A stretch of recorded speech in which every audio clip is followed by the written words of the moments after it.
India Pak സംഘർഷത്തിൽ തനിക്ക് സാധ്യമായതെല്ലാം ചെയ്യാൻ തയ്യാറാണെന്ന് അമേരിക്കൻ പ്രസിഡന്റ് ഡൊണാൾഡ് ട്രംപ്. ഇരു രാജ്യങ്ങളും സൈനിക നടപടികൾ അവസാനിപ്പിക്കണമെന്നും ട്രംപ് പറഞ്ഞു. യുക്രൈൻ ഉൾപ്പെടെ വിവിധ രാജ്യങ്ങളും യുദ്ധം അവസാനിപ്പിക്കണമെന്നാണ് ആവശ്യം മുന്നോട്ട് വയ്ക്കുന്നത്. വിവരങ്ങളുമായി ഐസൻ ജോസ് തുടരുകയാണ്. ഐസൻ, യുക്രൈൻ അടക്കമുള്ള രാജ്യങ്ങൾ മുന്നോട്ട് വരുന്നു, ഭാരതത്തെ കൂടുതൽ പിന്തുണയ്ക്കുന്ന ഒരു സാഹചര്യമുണ്ട്. ചില പ്രതികരണങ്ങൾ കേട്ടതിന് ശേഷം തിരികെ എത്താം. I get along with both. I know both very well, and I want to see them work it out. I want to see them stop, and hopefully they can stop now. They've gone tit for tat, so hopefully they can stop now. But I know both. We get along with both the countries very well, good relationships with both, and I want to see it stop. And if I can do anything to help, I will be there.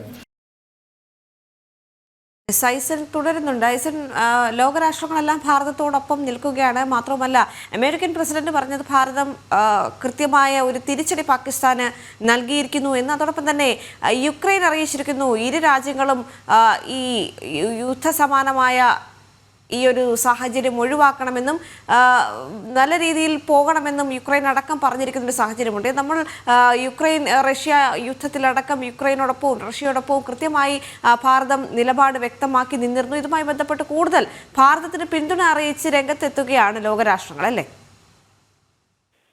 തീർച്ചയായും ദേവിക, പാകിസ്ഥാൻ നടത്തിയ ഈ ഹീനമായ ഭീകരാക്രമണത്തിൽ പാകിസ്ഥാനെ ലോകത്തെ ഒരു രാജ്യത്തിൽ നിന്നും പിന്തുണ ലഭിച്ചില്ല എന്നതൊരു യാഥാർത്ഥ്യം തന്നെയാണ്. നമുക്കറിയാവുന്നതാണ്, ചൈനയുടെ, അമേരിക്കയുടെ ഭാഗത്തു നിന്ന് കൃത്യമായ ഇടപെടൽ ഇക്കാര്യത്തിൽ ഉണ്ടായിരുന്നു. അതുപോലെ തന്നെ ലോകരാഷ്ട്രങ്ങളെല്ലാം തന്നെ ഭീകരവിരുദ്ധ നിലപാടുകൾക്ക് അനുകൂലമായ അല്ലെങ്കിൽ ഭീകരവിരുദ്ധ നിലപാടുകളോടൊപ്പം നിൽക്കുന്ന ഒരു പശ്ചാത്തലമാണ് ഈ ആക്രമണമുണ്ടായ പഹൽഗാം ആക്രമണമുണ്ടായ ഏപ്രിൽ 22 മുതൽ നമുക്ക് കാണാനായത്. ഈ ഏപ്രിൽ 22 മുതലുണ്ടായ ഈ ലോകരാജ്യങ്ങളുടെ പിന്തുണ ഇന്നും നിലനിൽക്കുന്നു. അതായത് ഭാരതം ഇപ്പോൾ ആക്രമിച്ചത്, ഇന്നലെ നടന്ന ഭാരതത്തിന്റെ ഭാഗത്തു നിന്ന് നടന്ന ശക്തമായ ആക്രമണം ഉണ്ടായത്, ഭാരതം നടത്തിയ ആക്രമണം ഭീകര കേന്ദ്രങ്ങൾക്ക് നേരെയായിരുന്നു. ഒരു സൈനിക സ്വത്ത് പോലും, ഒരു സൈന്യത്തിന്റെ ഒരു ഔട്ട് പോസ്റ്റിൽ പോലും ഒരു ആക്രമണം നടത്താതെ വളരെ കൃത്യമായൊരു നീക്കമാണ് നടത്തിയത്. പാകിസ്ഥാൻ ആർമിയെ ലക്ഷ്യം വെച്ചതേ ഇല്ല എന്ന് വളരെ കൃത്യമായി ഭാരതത്തിന്റെ സൈനിക സംവിധാനങ്ങളുടെ ഭാഗമായി ഇന്നലെ നടന്ന വാർത്താ സമ്മേളനത്തിൽ സൈന്യം തന്നെ വ്യക്തമാക്കുന്ന ഒരു പശ്ചാത്തലമുണ്ടായിരുന്നു. ഈ സാഹചര്യത്തിൽ കൂടിയാണ് ലോകരാഷ്ട്രങ്ങളെല്ലാം തന്നെ ഭാരതത്തെ പിന്തുണയ്ക്കുന്ന ഒരു അവസ്ഥയിൽ ഇപ്പോഴും നിലനിൽക്കുന്നത്. നേരത്തെ പറഞ്ഞതുപോലെ ട്രംപിന്റെ വാക്കുകൾ നമ്മളിപ്പോൾ കേട്ടതാണ്. ട്രംപ് കൃത്യമായി പറയുന്നത് ഇരു രാജ്യങ്ങളും തമ്മിൽ ശക്തമായ തിരിച്ചടി നടന്നു കഴിഞ്ഞു. അതായത് ഭാരതത്തിനെതിരെ നടന്ന ഹീനമായ ആക്രമണത്തിനെ അതേ നാണയത്തിൽ ഭാരതം തിരിച്ചടിച്ചു കഴിഞ്ഞു. അതായത് ആ ഭീകര കേന്ദ്രങ്ങളെല്ലാം തന്നെ ലക്ഷ്യം വെച്ച് തിരിച്ചൊരു ആക്രമണം നടത്തി കഴിഞ്ഞു. ഇനി പ്രശ്നങ്ങൾ അവസാനിപ്പിക്കണം എന്നൊരു നിലപാടാണ് ട്രംപ് മുന്നോട്ട് വയ്ക്കുന്നത്. അതിനായി തനിക്ക് സാധ്യമായതെല്ലാം ചെയ്യാമെന്നൊരു നിലപാടാണ് ട്രംപ് അറിയിക്കുന്നത്. അതിൽ നിന്നും വളരെ കൃത്യമായി നമുക്ക് വായിച്ചെടുക്കാവുന്ന ഒരു സാഹചര്യമുണ്ട്. അതായത് ഭാരതത്തിന് അനുകൂലമായൊരു നിലപാട് ട്രംപ് സ്വീകരിക്കുന്നു എങ്കിലും ഈ വിഷയത്തിൽ, കാശ്മീർ വിഷയത്തിലും അതുപോലെ തന്നെ ഇന്ത്യ പാക് സംഘർഷത്തിലും മൂന്നാമതൊരു കക്ഷിയുടെ ഇടപെടൽ ആവശ്യമില്ല എന്ന ഭാരതത്തിന്റെ കൃത്യമായൊരു അന്താരാഷ്ട്ര തലത്തിലുള്ള നിലപാടുണ്ട്. ആ നിലപാടിന് അനുകൂലമായി തന്നെ ട്രംപ് നിൽക്കുന്നു. തനിക്ക് സാധ്യമെങ്കിൽ, തന്റെ സഹായം ആവശ്യമെങ്കിൽ നൽകാം എന്നൊരു നിലപാട്. അതായത് ഭാരതത്തിന്റെ ഈ നിലപാട് നിലനിൽക്കുന്നിടത്തോളം, അതായത് മൂന്നാം കക്ഷിയുടെ ഇടപെടൽ ആവശ്യമില്ല എന്ന നിലപാട് ഉള്ളിടത്തോളം കാലം മറ്റൊരു കക്ഷി ഇടപെടേണ്ടതില്ല എന്ന് പ്രത്യക്ഷമായി തന്നെ ട്രംപ് സമ്മതിക്കുകയും എന്നാൽ ഏതെങ്കിലും രീതിയിലുള്ള ഇടപെടൽ ആവശ്യമുണ്ടെങ്കിൽ സന്നദ്ധമാണ് എന്ന് അറിയിക്കുകയുമാണ് ചെയ്തിരിക്കുന്നത്. തീർച്ചയായും ഭാരതത്തോടൊപ്പം തന്നെയാണ് ലോകരാഷ്ട്രങ്ങളെന്ന് ഈ സംഭവം ഉണ്ടായ നിമിഷം മുതൽ തന്നെ വ്യക്തമാവുകയും ചെയ്തിരുന്നു. അത് UN സെക്യൂരിറ്റി കൗൺസിൽ അപലപിക്കുകയും ഭീകരത അതിശക്തമായി എതിർക്കേണ്ടതാണെന്ന് UN സെക്യൂരിറ്റി കൗൺസിൽ അപലപിച്ചിരുന്നു. ഇന്നലെ ഇക്കഴിഞ്ഞ ദിവസം പാകിസ്ഥാൻ UN സുരക്ഷാ കൗൺസിലിൽ വിഷയം വീണ്ടും അവതരിപ്പിച്ചപ്പോൾ അത് പ്രശ്നം നിങ്ങൾ പരിഹരിക്കേണ്ടതാണ്, ഇതിൽ ഇടപെടേണ്ടതില്ല എന്നൊരു താത്വികമായ നിലപാടാണ് UN സെക്യൂരിറ്റി കൗൺസിലിന്റെ ഭാഗത്തു നിന്നുണ്ടായത്. ഇത്തരത്തിൽ UN സെക്യൂരിറ്റി കൗൺസിൽ യോഗത്തിനുമായ ഒരു നിലപാട് കൃത്യമായി അറിയിക്കുന്ന ഒരു സാഹചര്യമുണ്ടായി. അതുപോലെ തന്നെ ഭാരതത്തിന്റെ ഭാഗത്തു നിന്നും രണ്ടാം ഘട്ട നയതന്ത്ര നീക്കങ്ങൾ നടത്തുമ്പോൾ അതിനും ഏതാണ്ട് അനുകൂലമായ ഒരു നിലപാടാണ് ലോകരാഷ്ട്രങ്ങൾ സ്വീകരിക്കുന്നത്. അതായത്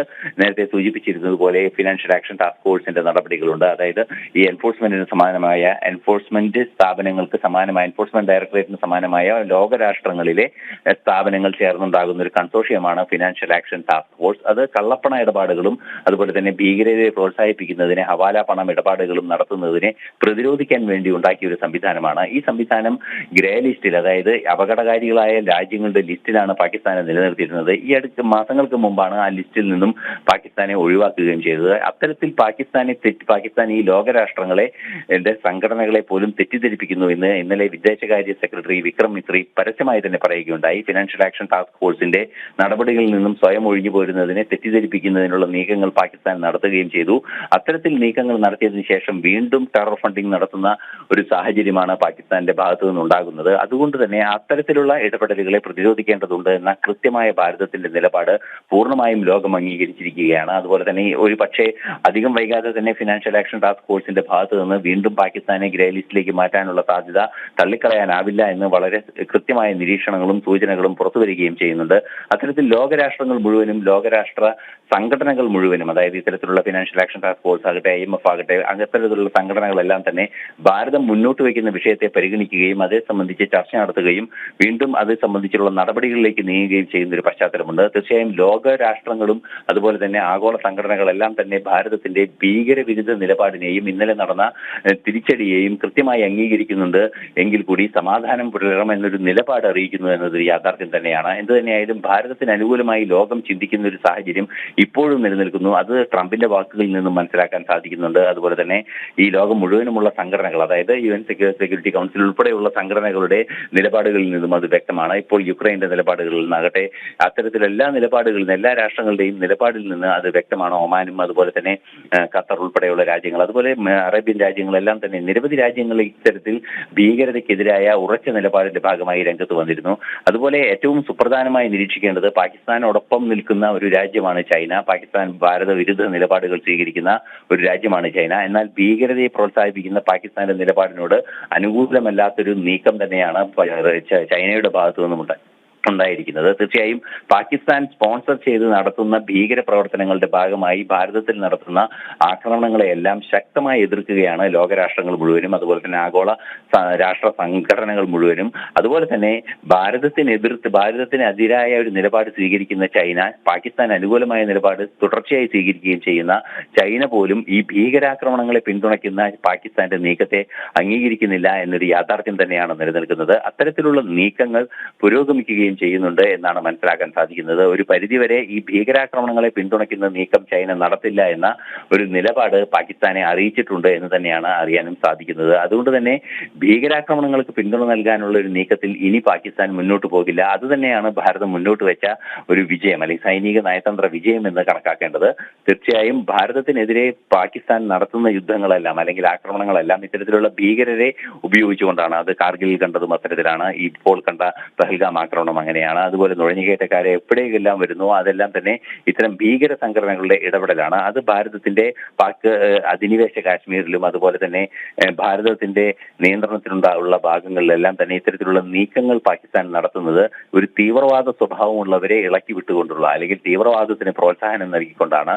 എല്ലാ അർത്ഥത്തിലും അവരെ സാമ്പത്തികമായും ആഗോള തലത്തിലും അതുപോലെ തന്നെ സൈനികമായും ശക്തമായി തീവ്രവാദത്തെ പ്രതിരോധിക്കാനുള്ള ഭാരതത്തിന്റെ നീക്കത്തോട് പൂർണ്ണ പിന്തുണയാണ് ലോകരാഷ്ട്രങ്ങൾ മുഴുവനും. ലോകരാഷ്ട്രങ്ങൾ എന്നതിലുപരി ലോകരാഷ്ട്ര സംഘടനകൾ കൂടി, UN സെക്യൂരിറ്റി കൗൺസിൽ ഉൾപ്പെടെയുള്ള അല്ലെങ്കിൽ ഫിനാൻഷ്യൽ ആക്ഷൻ ടാസ്ക് ഫോഴ്സ് ഉൾപ്പെടെയുള്ള IMF ഉൾപ്പെടെയുള്ള സംവിധാനങ്ങളെല്ലാം തന്നെ അനുകൂല നിലപാടാണ് ഭാരതത്തോട് സ്വീകരിക്കുന്നത് എന്നതാണ് ഏറെ പ്രാധാന്യത്തോടെ നോക്കിക്കാണേണ്ട ഒരു അന്താരാഷ്ട്ര സംഭവ വികാസം.